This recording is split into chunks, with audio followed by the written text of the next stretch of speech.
রাজনৈতিক পরিস্থিতি নিয়ে এখন একটি আলোচনা অনুষ্ঠান ঢাকা স্টুডিওতে এই অনুষ্ঠানটি পরিচালনা করেছেন সহকর্মী আকবর হোসেন।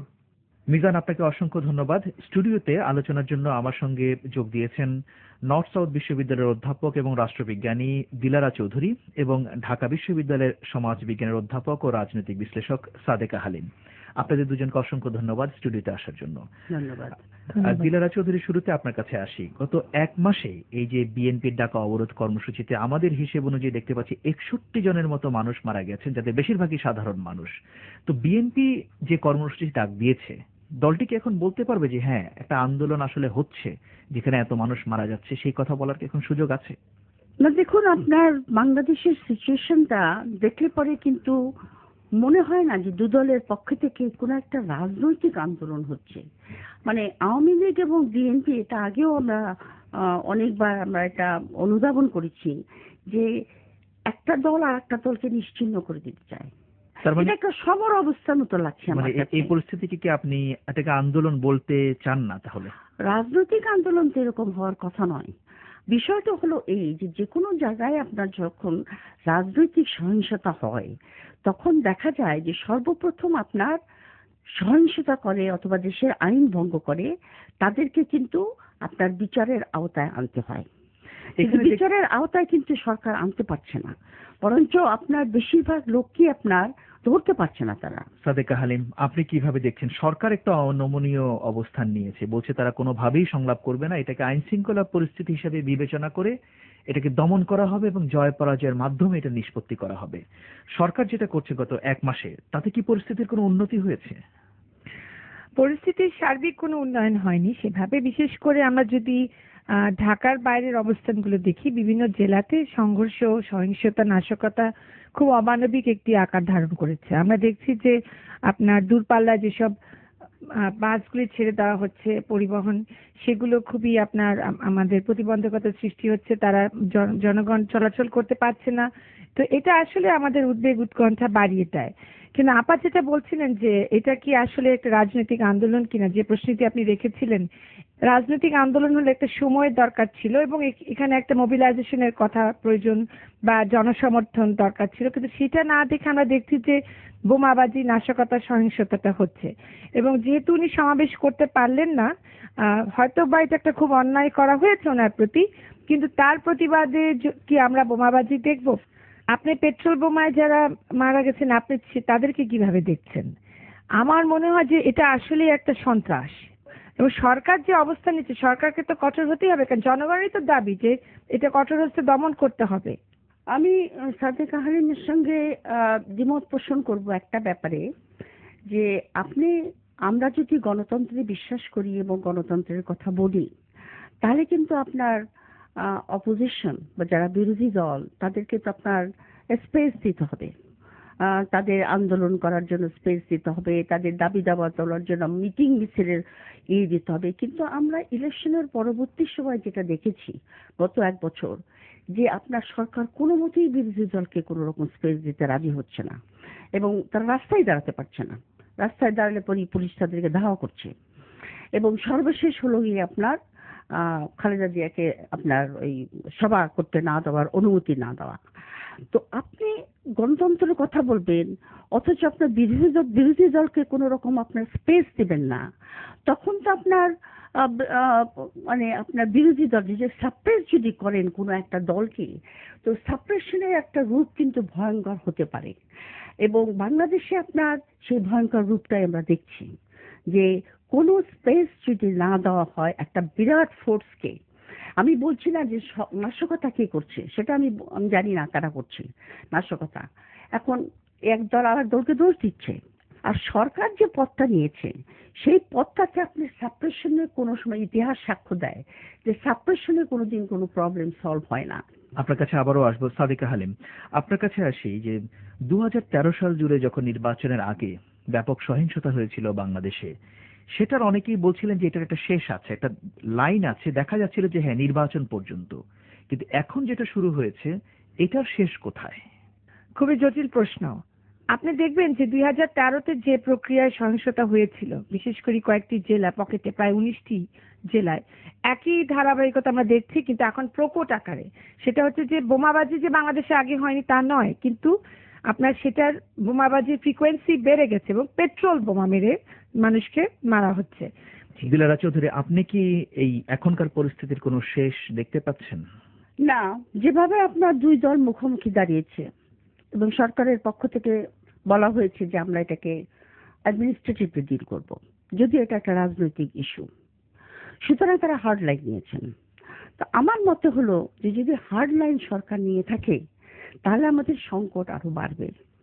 আর আপনার যখনই আপনার যে বোমাবাজির কথা যেটা সাদেক আলীম বললেন, যে বোমাবাজি আগেও হয়েছে কিন্তু এটার স্কেল বা ফ্রিকোয়েন্সি বা ইন্টেন্সিটি বেড়ে চলছে, এটা আরো বাড়বে। সাদেক আলীম একটা কথা বলেছেন যে উনি মনে করছেন যে একটা নির্বাচন হলেই যে সব ঠিক হয়ে যাবে সেটা উনি মনে করছেন না। আপনার কি মনে হয় যে এই যে সংঘাত, সহিংসতা, বিএনপি, আওয়ামী লীগ, এটা কি শুধু নির্বাচনেরই ব্যাপার নাকি এর গভীরে আসলে অন্য কোনো কারণ আছে? গভীরে তো একটাই কারণ, ক্ষমতায় কেমন করে যাবে, আমি কি করে ক্ষমতায় যাব, সেটাই তো আসল কারণ আমি বলে মনে করি। অনেকে বলছেন, অনেক বিশ্লেষক বলেন যে দু দলের মধ্যে নির্বাচনের আগে একটা সমঝোতা হতে হবে, যে নির্বাচন পরবর্তী পরিবেশটা কি হবে সেটাও নিশ্চিত করা জরুরি। আসলে আমাদের দেখেন মানে গত 20 বছর বা 15 বছরে আমরা দেখেছি যে নির্বাচনটাই বেশি আমাদের মানে ইস্যু ছিল, কিন্তু যেহেতু আমাদের দেশের নির্বাচনটাকে প্রক্রিয়াটাকে আপনার 2007 সাল থেকে আপনার প্রক্রিয়াটা একটা এফেক্টিভনেস চলে গেছে, সেহেতু আপনি খেয়াল করে দেখবেন যে আমাদের রাজনৈতিক অবস্থা এবং রাজনৈতিক ইস্যুগুলি আরো বেশি কমপ্লেক্স হয়ে যাচ্ছে। অবশ্যই সমঝোতা ছাড়া কি করে চলবে? মানে আমি যেটা বলছি যে ধরুন অনেকে মনে করছেন যে নির্বাচন তো হবে ভালো কথা, কিন্তু নির্বাচনের পরে যে দল জয়ী হোক কিংবা বিজয়ী হোক সেখানে কোনো প্রতিশোধের প্রশ্ন আসবে কিনা, সেইটা একটা বাংলাদেশের সামনে বড় চ্যালেঞ্জ, সেটা আরেক ধরনের পরিস্থিতি তৈরি করতে পারে। সেটা তো বটেই, আমি সেই জন্যই তো বলছি যে আমাদের ক্রাইসিসটা অনেক বেশি জটিল হয়ে গেছে। সেরকম আপনার বহু দেশই আপনার কন্ট্রাক্ট করে পার্টিরা ইলেকশনের আগে, যে আমরা ইলেকশন করলে পরে আমরা কি কি করব আর কি কি করব না। সাদেকা হালিম, সরকার নির্বাচনের ব্যাপারটা নাকচ করে দিচ্ছে, বিএনপিও বলছে যে এক ধরনের সংলাপ বলেন কিংবা আগামী নির্বাচন কোন পদ্ধতিতে হবে সেটা নিষ্পত্তি না হলে তারা আন্দোলন চালিয়ে যেতেই থাকবে। তাহলে সামনের 4 বছর সরকার কি এটাকে মোকাবেলা করার সামর্থ্য থাকে? এভাবেই কি পরিস্থিতি চলবে বলে আপনার মনে হয়? না, অবশ্যই চলতে পারে না। আমার মনে হয় এটা কোনো একটা জায়গায় একটা ফয়সালা করতেই হবে, কেননা জনজীবনের নিরাপত্তা আপনাকে দিতেই হবে। আমরা তো দিনের পর দিন শুধু বার্ন ইউনিটে মৃতের সংখ্যা বাড়তে থাকবে, এটা তো চলতে পারে না। আপনি দেখেন যে আমাদের 15 লাখ বাচ্চার এসএসসি পরীক্ষা দেওয়ার কথা ছিল। বর্তমানের বিষয়টি আমাদের মনে হয় বেশি প্রাধান্য দেওয়া উচিত। অবশ্যই তারপরে অবশ্যই নির্বাচনের পরে আমাদের কি অবস্থা হয় সেটা নিয়েও একটি রূপরেখা অবশ্যই করা উচিত, কেননা বাংলাদেশে এটা মোটামুটি রিপিট হচ্ছে, কিন্তু এই ধরনের ভয়াবহতার সংঘর্ষ তো আমরা দেখিনি। আমরা তো 90-এর পর থেকে একটি গণতন্ত্রের চর্চা দেখছি, তাই না? সেজন্য নির্বাচন পরবর্তী অবস্থাটার উপর অবশ্যই প্রাধান্য দিতে হবে, কিন্তু আমি মনে করি যে বর্তমানে যে অবস্থা চলছে এটা থামানোর জন্য অবশ্যই একটা পরিবেশ সৃষ্টি করতে হবে।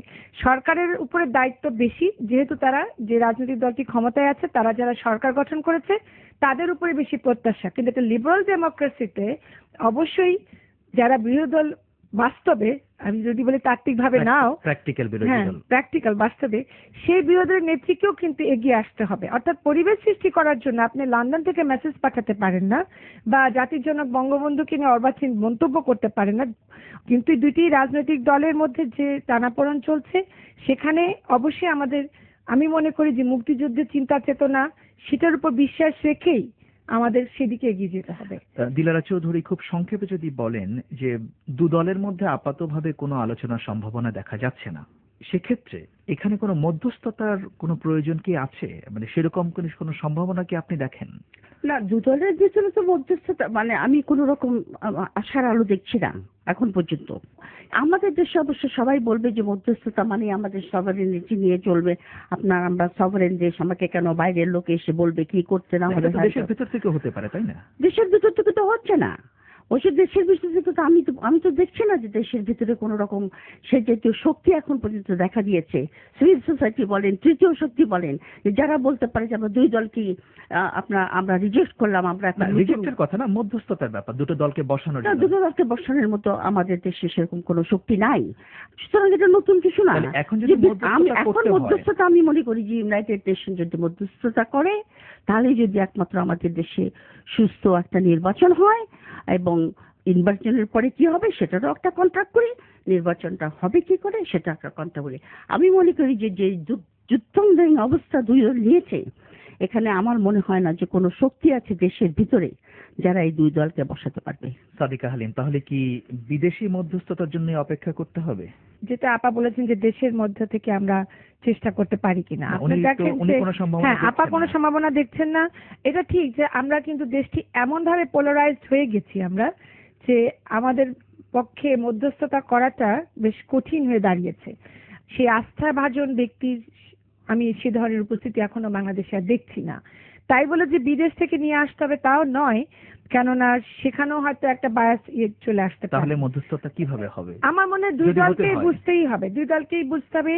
দুই দলের মধ্যে অনেক অভিজ্ঞ রাজনীতিবিদ আছেন, মুক্তিযোদ্ধা আছেন, যাদেরকে বুঝতে হবে যে তারা কি চান, তারা কিভাবে সামনে এগোতে চান। যেখানে আপনি দেখবেন যে ছাত্র দলের একটি কর্মী বোমা বানাতে যে সে বার্নিনিতে যে মারা গেল, তো সেখানে অনেকে আমরা দেখছি যাদের দিকে জামাত শিবির অ্যারেস্টও হচ্ছে। তো এদেরকে ইন্ধন যোগাচ্ছে কারা? সেখানেও সন্দেহ করা হচ্ছে যে বাইরের কোনো একটি গোয়েন্দা সংস্থা এখানে জড়িত আছে কিনা। তার মানে আমাদের পরিস্থিতি অত্যন্ত জটিল। সে কারণেই এটা অনুধাবন করতে হবে দুই দলের রাজনীতিবিদদেরকে। সাদেকা হালিম এবং দিলারা চৌধুরী, আপনাদের দুজনকে অসংখ্য ধন্যবাদ আমাদের অনুষ্ঠানে যোগ দেওয়ার জন্য। ধন্যবাদ। Thank you. পরিবেশন করলেন আকবর হোসেন।